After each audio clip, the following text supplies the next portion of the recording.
जनन की हम परिभाषा की बात करें, जनन क्या होता है समझो। जनन वह प्रक्रिया है, जनन वह प्रक्रिया है जिसके द्वारा जिसके द्वारा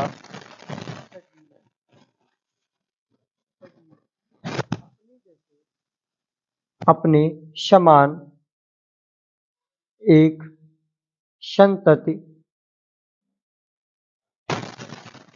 निर्माण की क्षमता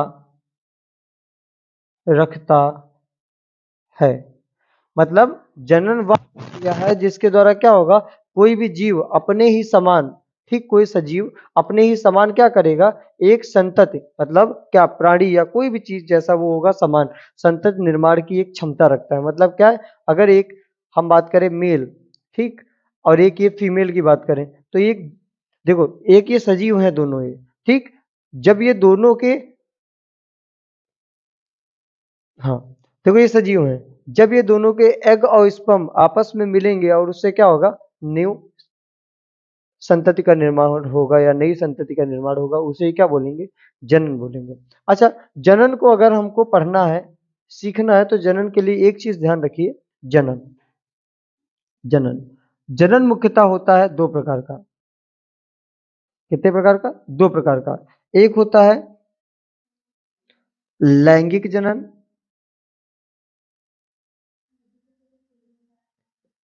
दूसरा अलैंगिक जनन, ठीक।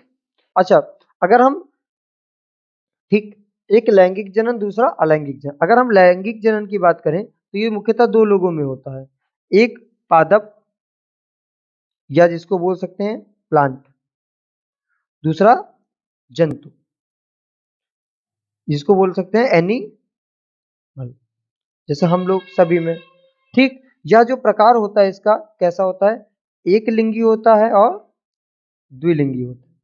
इसमें भी प्रकार क्या होता है, एक लिंगी होता है और द्विलिंगी होता है, ठीक, समझ गए। अच्छा, अगर हम अलैंगिक बात करें तो अलैंगिक में मुख्यतः 6 प्रकार का जनन होता है, 5 से 6 प्रकार का जनन होता है, ठीक।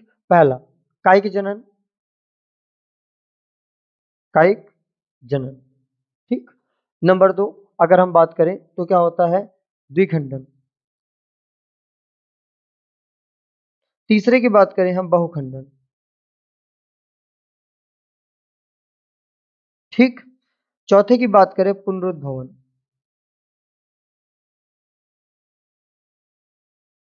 फिर बात करें बीजाणु बीजाणु निर्माण, बीजाणु द्वारा कर लो, और बीजाणु निर्माण, और एक लिख लो इसमें मुकुलन, मुकुल, ठीक, मुकुलन।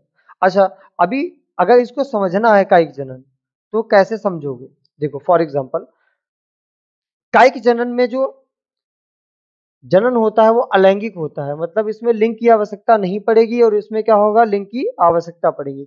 मतलब इसमें क्या होना, दो लोगों का होना आवश्यक है, ठीक, या दो बोल सकते हैं, दो लिंगों का होना आवश्यक है।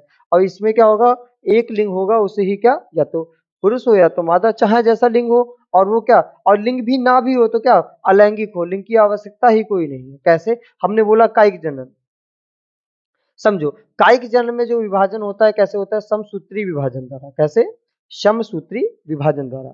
अच्छा, और इसमें जो जनन होता है वो होता है अर्ध सूत्री विभाजन द्वारा।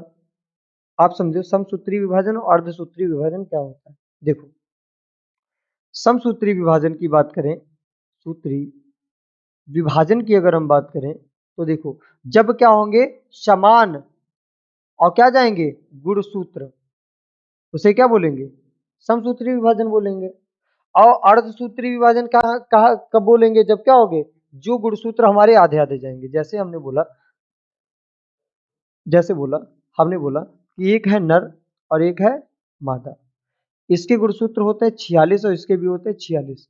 आपस में जब क्या हुए, एग और स्पर्म मिले, तो उसमें से कितना, जब जब फर्टिलाइजेशन हुआ तब उसमें से कितने गए, 23 23, सॉरी 23 और 23 गुणसूत्र गए, ठीक? या उसको बोल सकते हैं तब हो गए इज इक्वल टू 23 जोड़ी हो गए, ठीक? तब 46 हुए। जब आधे-आधे 46 के गए, तब वो उसे क्या कहे हम?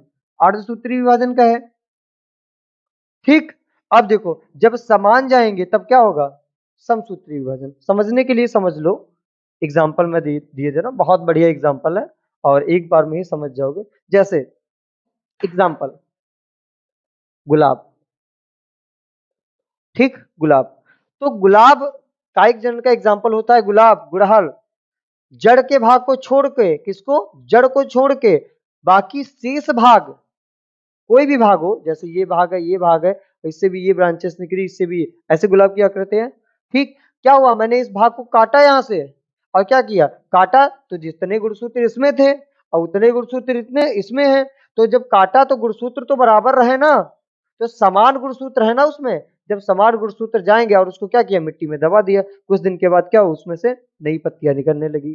तो उसको क्या बोले हम? कायिक जनन बोले या समसूत्री विभाजन बोले, ठीक? क्योंकि उसमें समसूत्री समान सूत्र गए इसमें, जितना जड़ में थे उतना ही इसमें, कोई लिंक की भी आवश्यकता नहीं मिली, हमने काटा और स्वयं से हो गया। तो ये कायिक जनन है। द्विखंडन की बात करें तो अमीबा है। अमीबा, अमीबा क्या करता है? विपरीत परिस्थितियों में आके क्या? द्विखंड बना लेता है, मतलब अलग-अलग भागों में विभाजित हो जाता है, उसको क्या बोलते हैं? द्विखंडन बोलते हैं। अगर हम बहुखंडन की बात करें तो बहुत सारे जब खंड हो जाएँगे तो बहुखंडन। मुकुलन की बात करें, मुगलन। अच्छा देखो, मुकुलन जैसे एग्ज़ाम्पल है हाइड्रा, हाइड्रा। तो ये जैसे हाइड्रा की आकृति है, ठीक? तो क्या होता है? हाइड्रा में जब सेल्स डिवाइड होती हैं, तो उसमें से ऐसे एक आकृति निकलने लगती है। थोड़े दिन के बाद वो आकृतियाँ बड़ी होकर क्या? एक नए हाइड्रा का निर्माण कर लेती हैं और स्वयं से बँट जाती हैं, तो उसको क्या बोलेंगे? मुकुलन बोलेंगे। पुनरुद्भवन, एग्ज़ाम्पल केला। तुमने देखा होगा केला का पेड़, लकड़ी नहीं होती उसमें और जब भी क्या होगा? एक ऐसी सिचुएशन आएगी, केला का पेड़ पूरा खराब जाएगा और उसके नीचे से क्या? एक छोटी-सी ब्रांच निकलेगी, जिसको बोलते हैं पुतिया बोल देते हो, ठीक? जो निकलेगी, वही क्या होगा? पुनरुद्भवन हो जाएगा, किसी भी चीज़ का पुनः से मतलब उगना। अच्छा, बीज है, बीज द्वारा अच्छा कोई भी बीज है और तुमने क्या किया? उसको मिट्टी में दबा दिया, ठीक? मिट्टी में, तो उसको लिंक की थोड़ी ज़रूरत पड़ी। वो तो पहले से बीज बन अवस्था में है, लिंक की थोड़े दे और वो क्या हुआ? थोड़े दिन के बाद अंकुरित हो गया। जैसे गेहूँ वगैरह जो बोते हो या घर में सब्जियाँ बोते हो, तो ये क्या हुआ? बीजाणु जनन था। तो इतने जनन होते हैं और लैंगिक जनन, अलैंगिक जनन, कायिक जनन अलैंगिक जनन का भाग है कायिक जनन, द्विखंडन, बहुखंडन, मुकुलन, पुनरुद्भवन और बीजाणु जनन। इस चीज़ को ध्यान रखो और ये याद रखो कि समसूत्री क्या होता है और अर्धसूत्री क्या होता है, आराम से चीज़ें हो जाएँगी। ठीक? अच्छा, ये बात रही जनन की। आगे कंटिन्यू करेंगे, जो भी होगा नेक्स्ट डे कंटिन्यू करेंगे, मतलब इस विषय में बताएँगे।